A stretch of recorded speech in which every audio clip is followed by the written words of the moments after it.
So, question 4 asks us to solve the equation sine of x divided by 2 equals a negative half over the domain x is between 2 pi and 4 pi. So, first of all, we want to determine a reference or basic angle for this equation. So we just want to look at sine of theta equals just the absolute value of the answer, so just the half. So first of all, we need to look at the two sort of standard triangles that we're taught in methods. So the 1, 1, root 2, which has an angle of 45 degrees or pi on 4 for both angles. And the second one, which is the 2, 1, root 3, which has angles pi on 6 and pi on 3. So now we want to look at sine equals O over H, opposite over hypotenuse, so SOH. So opposite over hypotenuse leaves pi on 6 as giving a half. So sine of pi on 6 equals 1 on 2. So therefore, in the red, our reference angle equals pi on 6.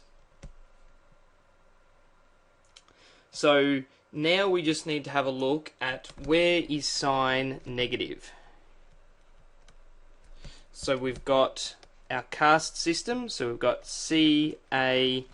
CAST, and we know that sine is negative in the third and fourth quadrants, where they have symmetries of pi plus theta and 2 pi minus theta.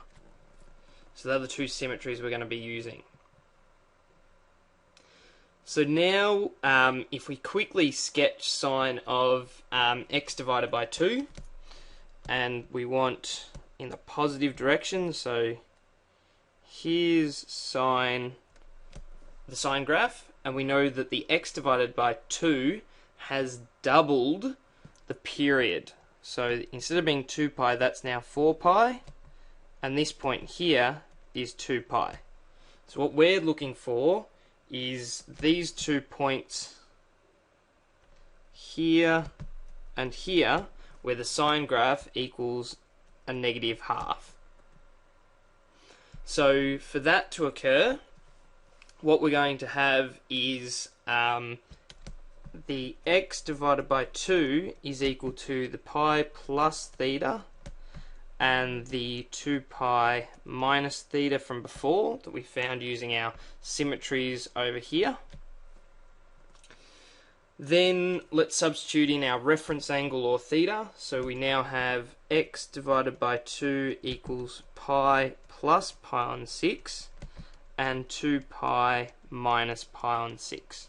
So all I've done is I've replaced theta with pi on 6. So that's all I've done there in that next step, which we found down here as our reference angle. So now we can combine those, so we'd have x on 2 equals 7 pi on 6, so 6 pi on 6 plus pi on 6, and 2 pi on 6, which is 12 pi on 6 minus pi on 6, so that would go to 11 pi on 6.